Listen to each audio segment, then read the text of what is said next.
Right, hello and welcome to a new video here guys at Fitment Engineering, and today on this video we're gonna go back to the GT3 and we're going to figure out again how to unlock the GT3's 9000 RPM problem. On the previous videos you saw us undo all of the mods and then we had to go through Shaken. I was very happy and relieved to do that, to be able to do that as well. And now Joe is putting back everything together, putting the air suspension back, the exhaust back. And now it's a perfect time to check what's happening with the GT3's 9000 RPM. Alright, sorry. My mic got cut. Let's go to the shop. Let's visit Joe, let's check the GT3. And before anything else, I want to show you Mount Fuji. Hello Mount Fuji. Ohayou gozaimasu. She has blessed us with a perfect view. Okay. What is up, Papi Joe? Okay, we are here in the warehouse with the GT3. Joe is working on the Boxster. Stay tuned for this one. We're actually documenting it with the camera. Joe's building the Boxster for our friend Kevin. But the topic for today is the GT3. So Joe is done putting back the car to its original state. We have the bumpers out so we can check the intake.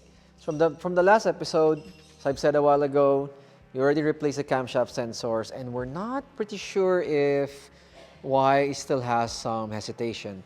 Good friends from the Philippines, Kuya Victor, told us to check the intake box. Let me turn on the flash for you guys one sec. Kuya Vic told me that we should probably check that intake pipe right there. If it has a tear or a small hole, it will cause some hesitation on higher RPMs. It's a common issue for these cars, they say. And let's see, it's worth a shot. Let's check the filters also if they're dirty. If not, then, or maybe it's an aftermarket one and I can just clean it up. We'll see.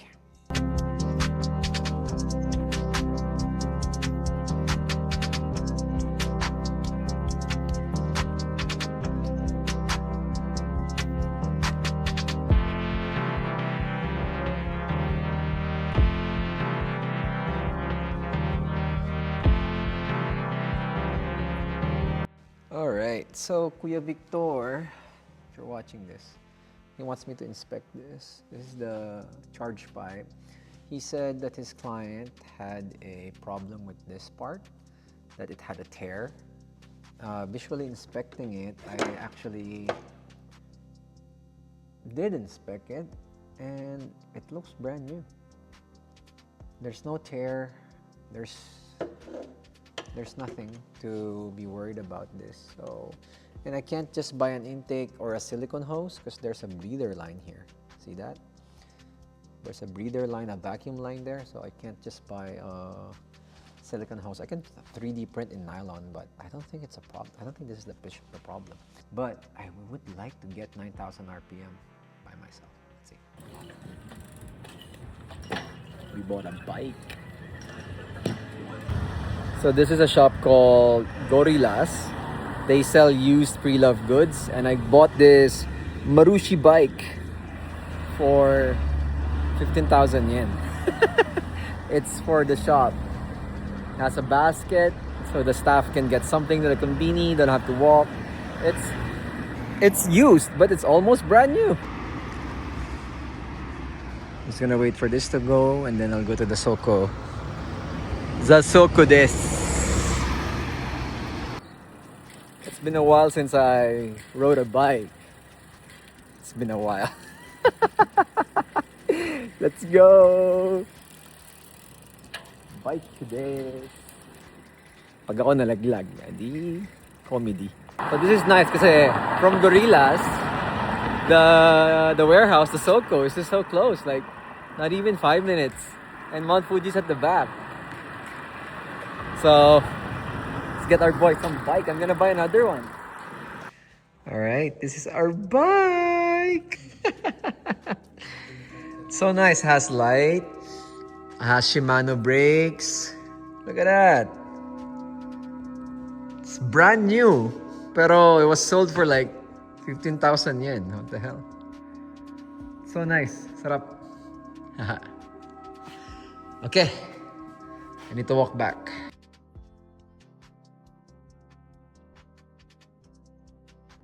Alright, so it's a few days later. I did some research. So on the last part, you saw us, we were speculating on the intake pipe had no pinholes. But there's something you need to know. There's a hole on the side.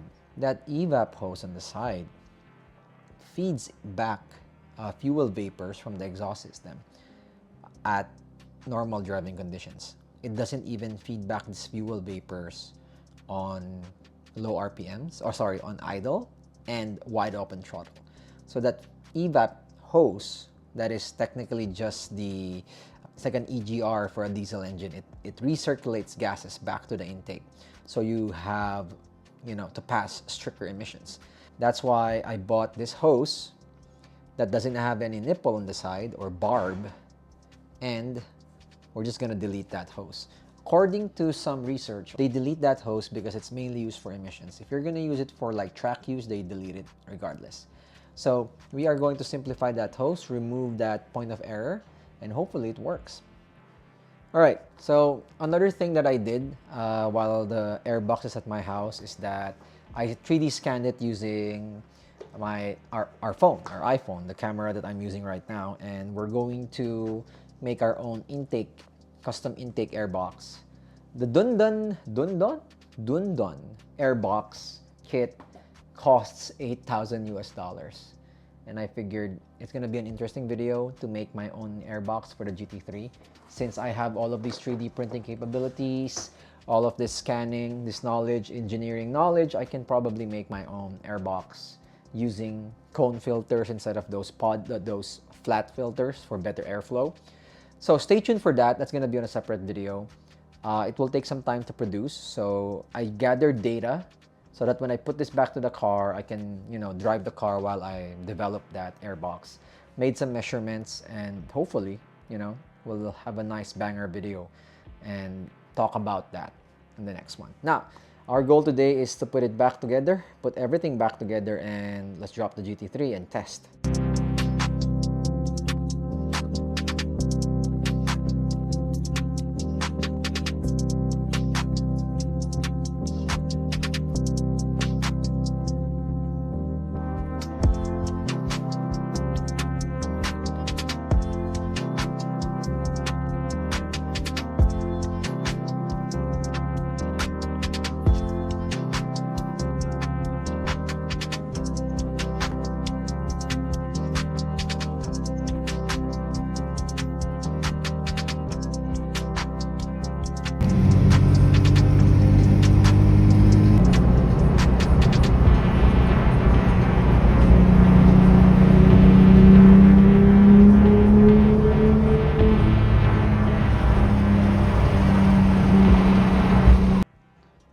So we're out here in Hakone Skyline. This is the entrance side.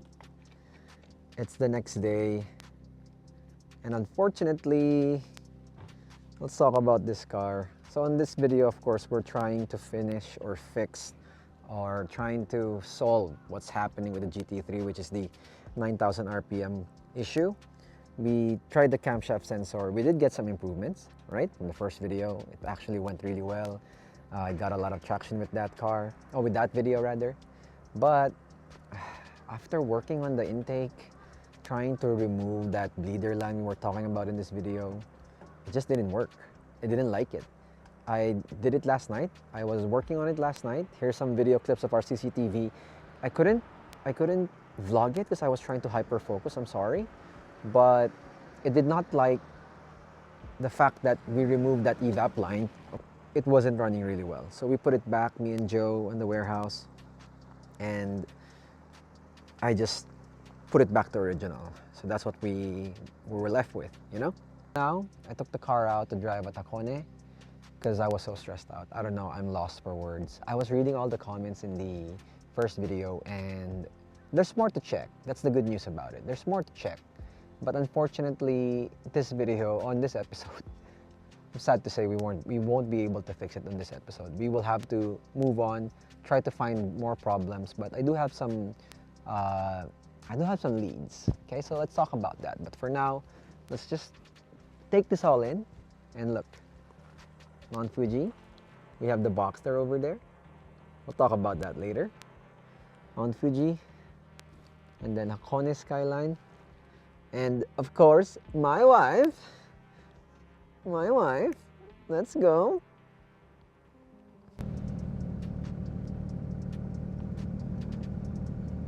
Great shot. Boxster.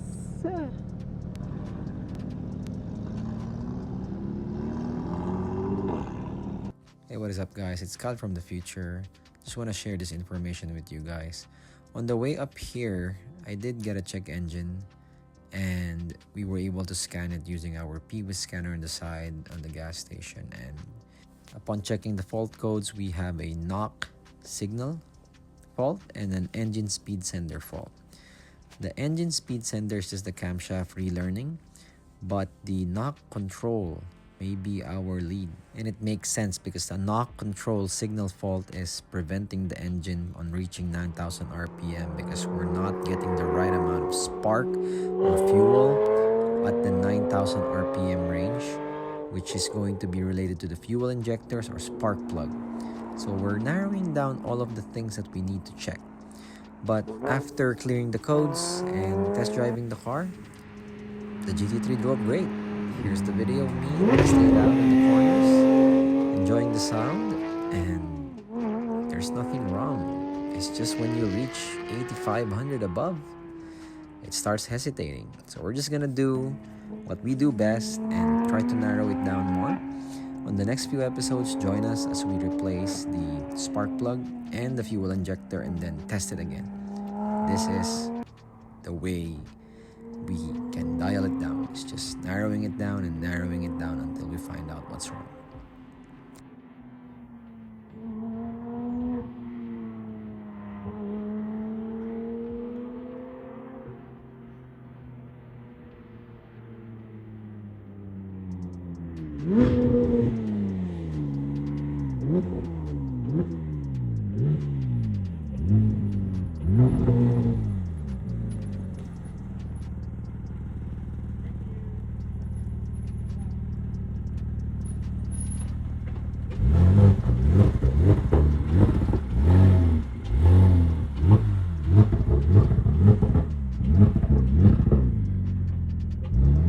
Right, that was a nice back road driving, especially with the Boxster as well. I'm gonna take a quick video of this car as well before the sun goes down. But first, let's talk about the GT3. I hope you like this episode. As I've said, we will be tackling the next few things, which is the spark plugs and the injectors. The fuel injectors, we'll probably just replace everything that's, used na. I don't know what's the history of the car. Probably the previous owner was driving it heavy in the track. It had Stroth seat belts, so safe to assume. Yeah, Mount Fuji still there, beautiful sunset, and a nice time with the wife and friends, and a GT3. My wife. Oh wow, cars are coming. Check them out. Is it rental cars? WAP plate? If it's a WAP plate, it's rental. Yeah, it's a rental group. All right, that's going to be it. I think it's a 15-minute video already. Thank you for watching. It's a beautiful day today, and I just want to say I'm thankful for what I have and thankful for my wife. Thankful for my wife. My wife. Thank you for coming with me. And I'm thankful for the opportunity that I get to share this video with you guys. The GT3 is an amazing car. I really love your feedback on the videos that we posted. Very happy for the support. I'm putting a lot of effort with the picture quality, as you can see, and of course a slice of life here in Japan, enjoying cars with family and of course friends and the community. I hope you guys like this video. Subscribe to the channel, it really helps. And as always, it's been Cal from Fitment Engineering, and I'll see you on the next one.